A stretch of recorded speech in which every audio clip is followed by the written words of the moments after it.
just like that, the snow's almost all gone, huh? I personally like the snow, although I guess people who get it all the time will be like, oh, get rid of this stuff.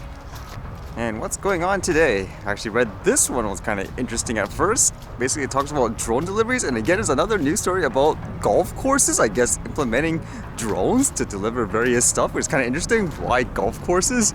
This one says, AG Eco Aerial Systems and Valkyrie piloting on-demand drone delivery of food and beverages to golfers. AG Eco Aerial Systems, an industry-leading drone systems and solution provider, and Valkyrie LLC, creator of the patented Smart Drone Delivery Station, today jointly announced that the companies have teamed up to produce a turnkey, fully automated on-demand drone delivery system for order and delivery of food and beverages to golfers while they are in active play on a golf course. Earlier this week, AG Eco and Valkyrie demonstrated its innovative new drone delivery system to officials at the Sun City Country Club, the proud home of the 2015, 16, and 17 Arizona Women's Open and the 2015, 17, and 19 Arizona Special Olympics State Golf Championship. And they did release a video of it. It says the primary objective of the demo was to test and affirm the functionality of the system hardware and mechanical components of the drone delivery system in real-world use cases. A food and beverage order was placed via a Valkyrie drone delivery station positioned just outside the clubhouse restaurant. The delivery drone was called to pick up the order and fly it to another drone delivery station located on the course. Once the drone released the package and departed, the drone delivery system was activated, relocating the package from the top of the station to a lower compartment of the golfer to securely retrieve the order. So it's kind of interesting, as they said, there's a little station here, and I guess they fly the drone, and afterwards it puts the package there, and the package goes down for someone to be able to take it, whoever ordered it. From watching this, the thing that comes to my mind is whether or not, with more examples like these, whether or not you don't need things like, let's say, licensing and all that to use the drones because it's all automated. So will this be the thing of the future as well? Let's just imagine for things like construction jobs, because we've seen examples of that. For example, like the Skydio.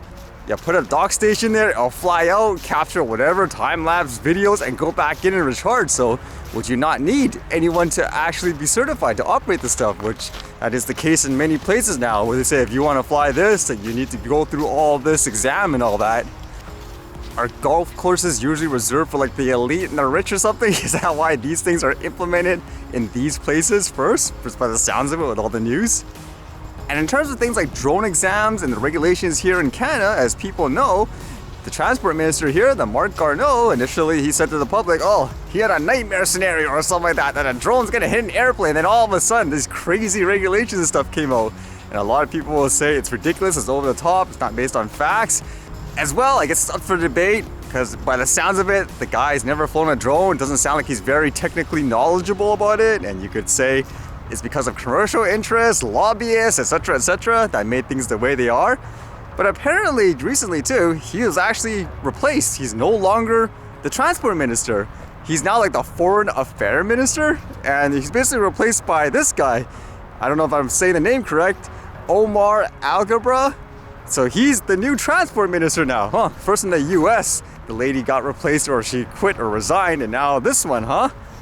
So does that mean any criticism of a transport minister, you're gonna have to start at a clean slate now? I don't know, but it says here, like in the general description, what's this guy's background? A longtime community activist, Minister Alghabra is passionate about his involvement with local organizations like Mississauga Summit and Youth Troopers for global awareness. He's a member of the community editorial board of the Toronto Star, where he authored columns on a wide range of provincial and federal issues. His work was also published in the Huffington Post. Among his many activities, Minister Alghabra has worked tirelessly to support initiatives that empower new Canadians through social and economic integration.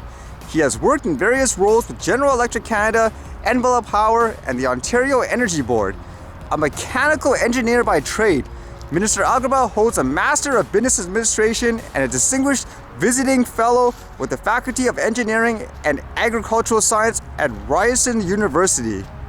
So is this good? Does it not matter? Will everything be the same thing? I guess we'll see. It makes me wonder if the person will bring on a new perspective, or is it kind of like what a lot of people say, where it's no different. It's basically kind of like a puppet, I guess you could say. They put someone there and they're going to have the exact same mindset and mentality. I guess we'll see. Although I was wondering, what's the reason for the change? Was it something related to the transportation industry, like in Canada, where they said, oh, we gotta get rid of this Garneau guy now because he's doing a bad job or something like that, or it was because of something else, for example. And I was reading this article here, like this one here says, Trudeau cabinet shuffle sees Garneau out as transport minister. It says the shuffle was started after Navdeep Bains, Minister of Innovation, Science and Industry, has decided not to run in the next election and is leaving cabinet. Current Foreign Affairs Minister Francois Philippe Champagne will replace Bains.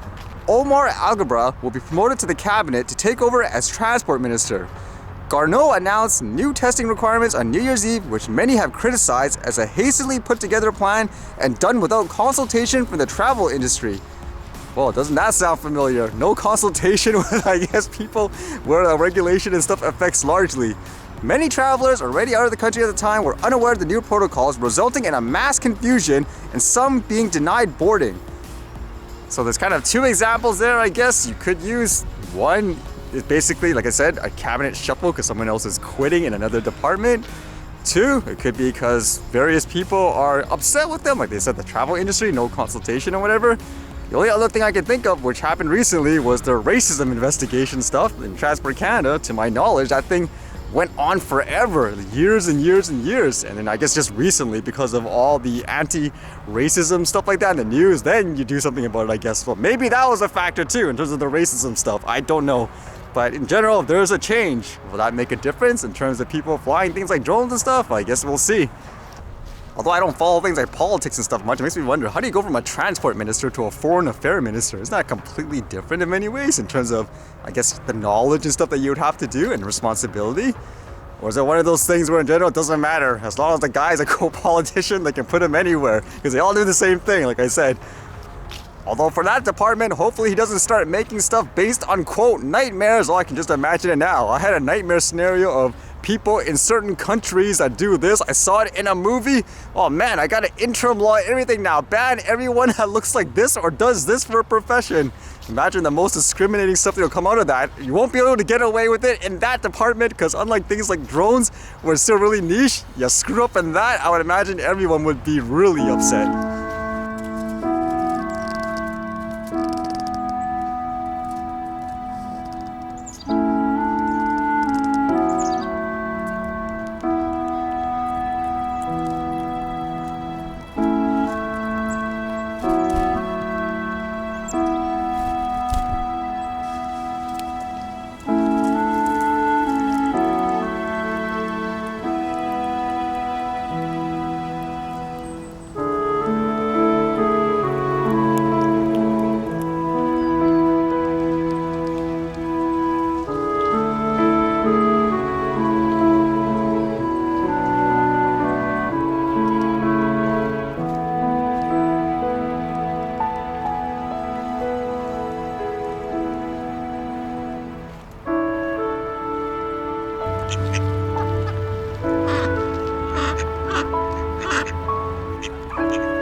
Alright, see you guys later.